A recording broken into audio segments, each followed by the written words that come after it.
Hola estimados amigos, soy el doctor Enrique Espínola y hoy me gustaría comentarles un poema y un libro.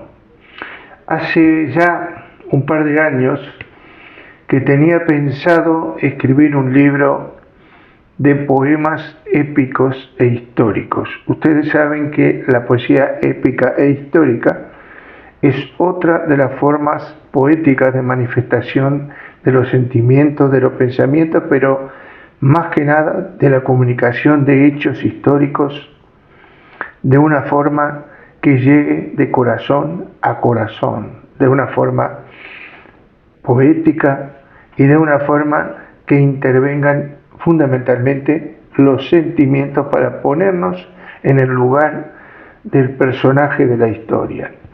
Este libro, que al final completé y pude editar en Amazon, que se llama Hablemos, este es un libro que se llama Hablemos y está en Amazon, me dio mucha satisfacción porque allí puse algunos poemas de personajes que considero fundamentales para conocer su historia. En este libro, entre tantos poemas y vidas que yo relato, hay uno que siempre me llamó y me guió en mi escritura, y por eso lo puse primero como primer poema del libro, y es la historia de Ana Frank. Como ustedes saben, la historia de Ana Frank, resumida, es básicamente la de una niña que nace en una familia judeo-alemana, que nace en Frankfurt, una ciudad que le tengo mucho cariño porque estuve viviendo y yendo a la universidad alemana ahí, a la Facultad de Medicina y al hospital universitario a dar algún cursillo de reconstrucción en mi época de cirujano plástico.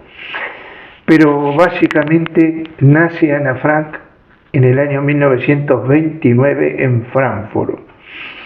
Frankfurt, una ciudad hermosa en aquel momento, pero luego el momento histórico va transformando la política y creciendo un partido nazi que va en aumento. Una vez que sube los nazis al poder y sube Hitler al poder, en 1940 Alemania ya está en guerra en Europa y ocupa los Países Bajos. La familia de Ana Frank, su madre, su padre, su hermana Margot y ella misma, niña la más pequeña de la familia, se trasladan a vivir a los Países Bajos. ¿Por qué? Porque allí no había en aquel momento una persecución a los judíos como había en Alemania. Ya en 1940 había una persecución en Alemania y los hacían circular por las calles con la cruz, con la estrella de David pegada a la ropa, con lo cual eran rechazados. En fin, empezaban ya las épocas de persecución y de rechazo de la sociedad. Entonces se trasladan a los Países Bajos, pero da la mala suerte de que también allí llega la invasión alemana. Y entonces no tienen más remedio que preparar un pequeño despacho, un pequeño apartamento al fondo de la empresa donde trabajaba su padre y mudarse para allí, porque en 1942 ya los nazis estaban diciendo a todos los judíos de Europa, de cada país de Europa, los tenían que ir trasladando, identificando y trasladando a los campos de concentración. Ana Frank, junto con su hermana Margot, su madre y su padre, Otto, se trasladan a vivir a ese apartamento junto con otra familia de 4 también judíos alemanes. Muy bien, esas 8 personas desde el año 42 hasta el 44, que son descubiertos, viven, comen, duermen, respiran y sueñan en ese pequeño cubículo, en ese pequeño departamento al fondo de la casa de unos extraordinarios amigos de los Países Bajos que los mantuvieron, les dieron de comer, ropa, calzado, vestido y cobijo durante 2 años seguidos. Pero desgraciadamente en septiembre de 1944 son deportados.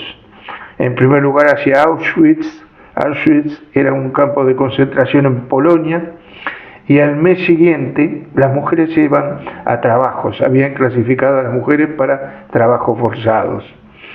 En el mes siguiente, a que llegan en septiembre de 1944, a las dos hermanas las trasladan al campo de concentración de Bergen-Belsen. Bergen-Belsen era un campo de concentración dentro de Alemania, en el norte de Alemania. Muy bien, es allí donde lamentablemente por el estado de desnutrición y de la disentería y el tifus y las enfermedades que pululan en el campo de concentración, por las condiciones infrahumanas que tenían, muere Margot, que es la hermana de Ana, y muere Ana.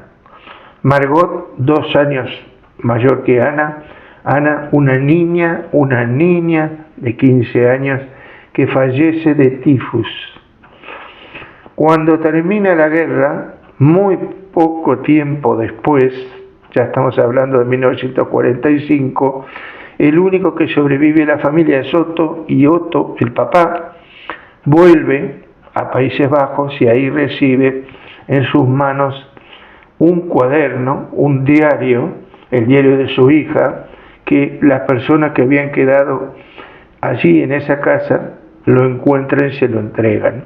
Hay que recordar que no era el único cuaderno que Ana escribía, porque Ana escribía cuentos, tenía una imaginación brutal, y cuando tenía 13 años había recibido ese regalo de cumpleaños, que era un diario que ella lo que ella ansiaba escribir su vida, sus memorias, su historia, sus cuentos, toda su imaginación puesta en ese diario. Muy bien, se le entrega el diario que ella había escrito. Vamos a decir que durante un tiempo largo estuvo sin saber qué hacer con él el papá, hasta que en cierto momento se dio cuenta que había que transmitir a los demás qué había pasado en esa época. Y así es como nosotros hoy conocemos lo que pensaba una niña de 13 a 15 años, encerrada, perseguida, tantos años, tanto tiempo sin poder ver la luz del sol. Y hay que recordar, y les quiero recordar, la última oración que escribió Ana en su diario, que dice así: y sigo buscando la manera de llegar a ser la que tanto quería ser, lo que yo sería capaz de hacer si no hubiera otras personas en el mundo. Fíjense qué pensamiento profundo de una niña perseguida. Y en base a la historia, yo quiero dejar también mi mensaje en poesía, tomando como ejemplo el caso de esta niña. Y entonces hice este poema que se llama El diario de una niña. En este libro que se llama Hablemos, que está, por supuesto, como ya les mostré, en Amazon. Y dice así el diario de una niña. Hoy se despidió callada, se alejó muy lentamente de lo que no comprendía de vivir tanto temor, porque vivió encerrada con temor a las personas, pero libre en su buhardilla donde voló su ilusión, por describir ese mundo que dentro suyo bullía, por contar sus ilusiones del paso de niña a mujer. Gracias hoy le ofrece el mundo que le negó en su momento el apoyo solidario que su fe necesitó. Gracias por mostrar bondad, un corazón inocente que una locura egoísta no podrá borrar jamás. Solo 2 años bastaron para esta niña inocente para cortarle las alas, para acabar con su vida. Pero en sus diarios ocultos que su memoria guardaba, dejó al mundo su regalo como un ejemplo de amor. Si el destino de los niños lo marca donde nacemos, si la religión del Padre definirá su futuro, ella eligió su instrumento para alejar la locura. Solo un lápiz y papel bastó para alzar su voz. Y esa voz gritó muy fuerte, más fuerte que el sufrimiento, que millones de personas en el mundo padecían, que jamás serán borradas, que viven en los recuerdos. Todos viven en su diario, que nos muestra su aflicción. Hoy nos toca comprenderla y al festejar su existencia, lo hacemos como homenaje a su fuerza y su pasión, a la inocencia que triunfa sobre mezquinos gobiernos, a la pureza del alma que triunfa sobre el dolor. Y al comprender su mensaje de esperanza y de consuelo, de sueños nunca olvidados, de amor a la humanidad, no busquemos diferencias entre los seres humanos. Aprendamos de este ejemplo que en su diario nos dejó. Gracias, amigos, y espero que podamos aprender de esta historia y de este legado que nos ha dejado esta niña tan emocionalmente madura, del sufrimiento, de todo su legado de esperanza, como fueron sus últimas palabras, que decía: yo sigo buscando a quien podría llegar a ser. Todos tenemos que buscar lo mejor que podemos llegar a ser, a pesar de las dificultades que se nos presentan día a día. Gracias, amigos, y los espero.